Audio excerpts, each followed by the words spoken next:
അരികിലെങ്കിലും അറിയുന്നു ഞാൻ നിന്റെ കരലാളനത്തിൻ്റെ മധുര സ്പർശം. അരികിലെങ്കിലും അറിയുന്നു ഞാൻ നിന്റെ കരലാളനത്തിൻ്റെ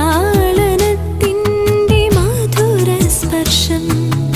അകലെയാണെങ്കിലും കേൾക്കുന്നു ഞാൻ നിന്റെ ദിവ്യാനുരാഗത്തിൻ ഹൃദയസ്പന്ദം.